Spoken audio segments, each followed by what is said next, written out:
Houston, this is Alex. Routine system check completed. Everything looks normal. My voice echoes on the radio. I've been on this space station for 347 days. I had already memorized every screw's location, every electronic panel sound, every system's vibration. Mission Control's familiar voice comes through my headset. Rodriguez, I think. He's usually on the morning shift. Copy that, Alex. You're doing great work up there. Now you can initiate EVA for external hull inspection. EVA, extravehicular activity. In other words, going out into space and checking the outside of the station. My least favorite part. Actually, that's a lie. It used to be. Now it's become some kind of addiction. Out there alone in infinity, I truly feel how small I am. It's a strange comfort. While putting on my spacesuit, I think about the last email I wrote home. Everything's fine, honey. I'll be back very soon. Tell Emma Daddy will bring her a star. A lie, of course. NASA wants me to stay here for at least 200 more days. This mission keeps getting extended. It's like there's a problem, but nobody's saying anything. 2. But I can't tell my wife this. Susan is already very tense. My daughter Emma doesn't fully understand where Daddy is. She's only 6 years old. Daddy works in the stars, she tells her. How simple. I wish it really was that simple. I wish it really was that simple. I'm checking every part of the spacesuit. Oxygen tanks full. Heating system working. Radio clear. Jetpack 100% charged. Everything's perfect. I've done this procedure thousands of times now. I could do it in my sleep. Okay, Houston. Ready for EVA? Airlock opening. A metallic click sound. Yes. Air. Going out. Hey. This sound always makes me nauseous because I know that behind me is life. In front of me is death. Only this thin fabric and plastic separates me from death. I step into infinite darkness. The first moment is always the same feeling, that strange emptiness feeling that makes my stomach turn. There's nothing under my feet, just infinity. 400 kilometers below. Earth is spinning. If I fall, I'll die burning. But first I'll fall for hours. Wow, I never get used to this view. Earth is spinning below. It really looks like that magnificent blue marble.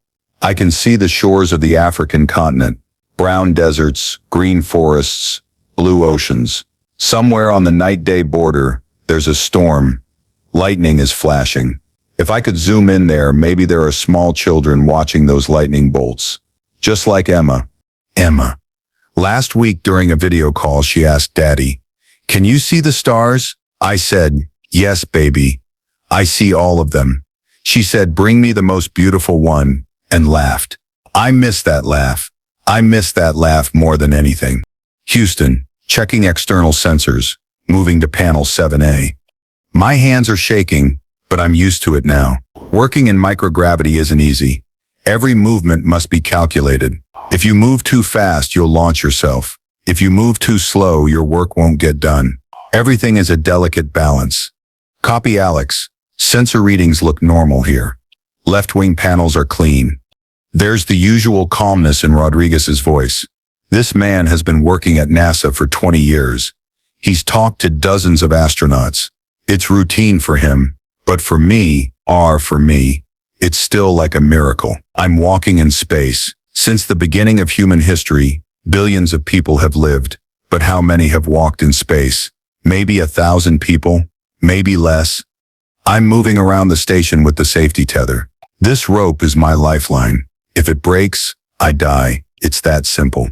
I had a small jetpack for emergencies, but I don't trust it much.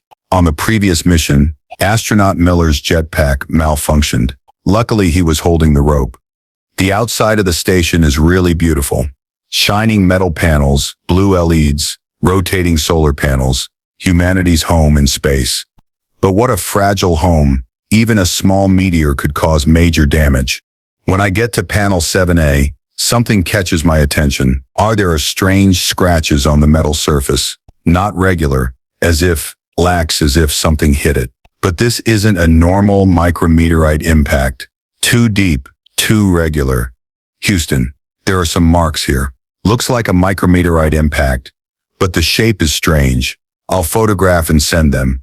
I take out my camera. I photograph these scratches up close. How strange, like claw marks. But that's ridiculous. What could be in space? Houston, did you receive the photos? Silence. Static on the radio, just buzzing sounds. Houston, Houston, can you hear me? Nothing.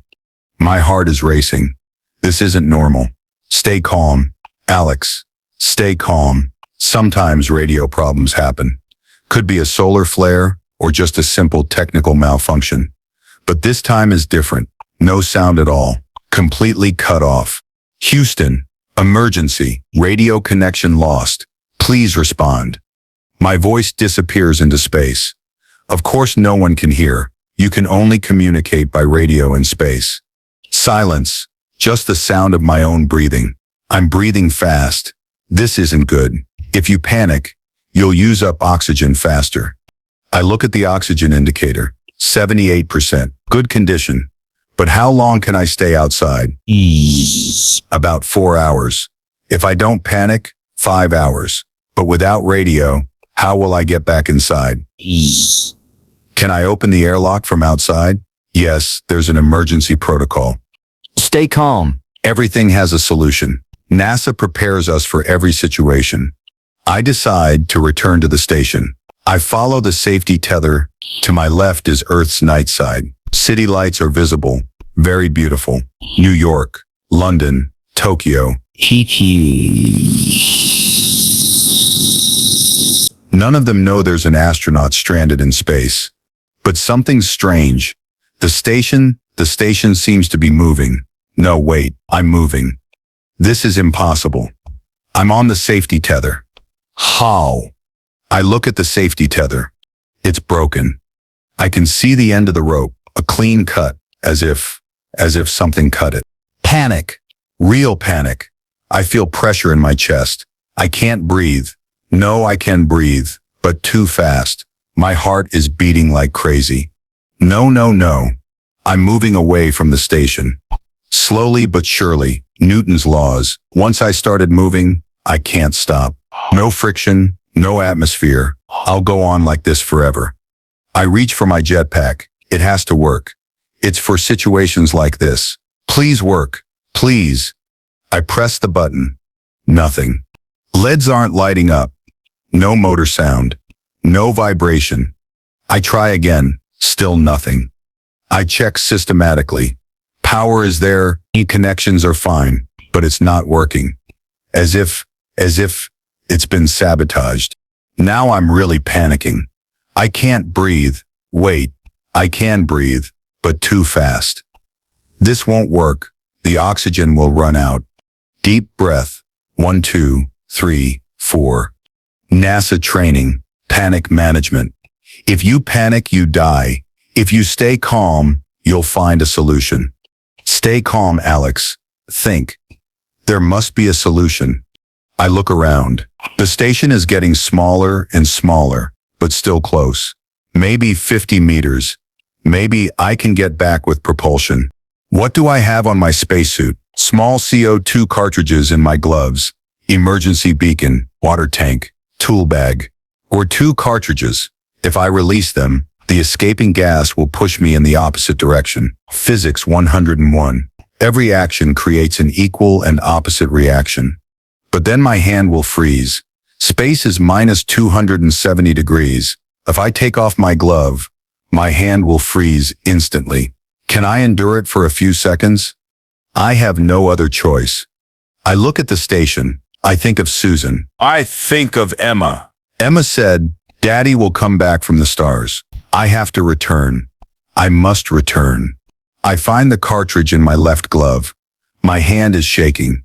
Not from cold, from fear. I have to do this. Emma, Papa is coming home, baby.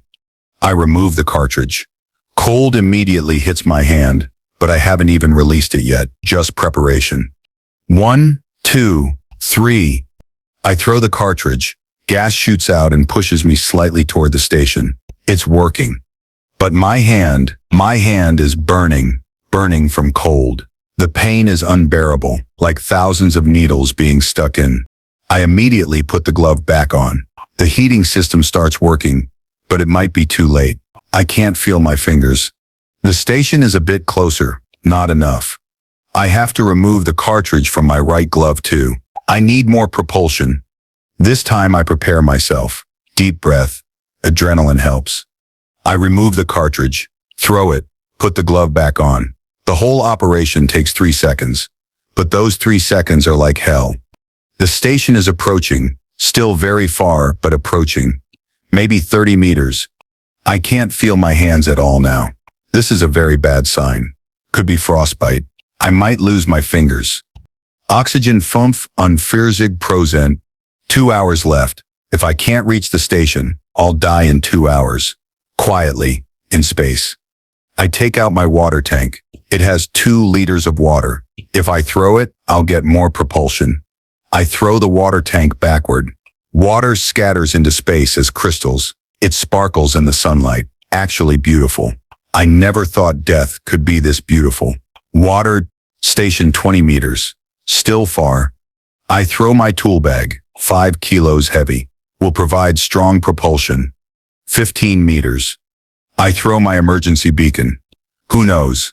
Maybe someone will pick up the signal. Maybe 10 meters. Now I can see the details of the station. Airlock door. The door home. The door to life. 5 meters. I reach out. I can't feel my fingers, but they're moving. I'm trying to reach the grab bar next to the airlock. The 3 meters. 2 meters. 1 meter. My hand touches the bar. I can't hold on. My hand is too frozen. It's slipping away. No! I try to hold on with my other hand. That one's too weak. Too. I'm slipping. I'm passing by the station. Is this it? Does everything end here? But then something sparkles in the distance. Behind the station, in the darkness, another spacecraft. But not from NASA. I don't recognize this design at all. Well, very big, very different. Technology I've never seen. What's going on? The craft is coming toward me, fast. There are no lights on it. It just sparkles in the sunlight.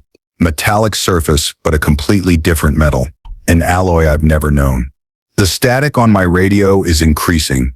Buzzing sounds getting stronger. As if this craft is causing the static. It's approaching very fast. I have a strange feeling inside. Not fear.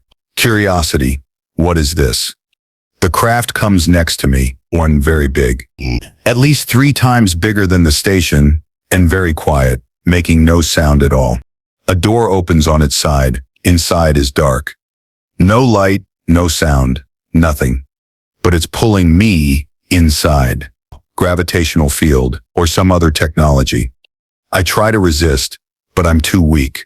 My hands are frozen. Oxygen is running low. I'm being dragged toward the door. At the last moment I remember, my emergency beacon, the device I threw might still be sending a signal. NASA might be able to track it, but it's too late. I've entered the door. Darkness. But then lights turn on, and what I see, this is impossible. There's a corridor, a normal corridor, but very big, at least 4 meters high. There are writings on the walls. Writings I don't recognize. But I recognize one. Alex. My name, in English. How is this possible? Am I afraid? No. Very strange, but I'm not afraid, just amazed. I walk along the corridor. Actually, I'm not walking, I'm floating. There's microgravity here too. Finally, I come to a large room, and there's a chair there, as if made for me, human-sized. And next to the chair is a small table. There's a photo on the table. Emma's photo. This is impossible. This photo is at home, taken last month. Emma playing in the garden. How is this possible? I take the photo in my hand. It's real. Emma's smile is there. There's writing on the back. Daddy, bring me the stars. Emma's handwriting. But Emma just learned to write, and she never formed this sentence. What's happening? Then a voice from behind me. Alex. I turn around. No one there. But the voice repeats, Alex, you finally came.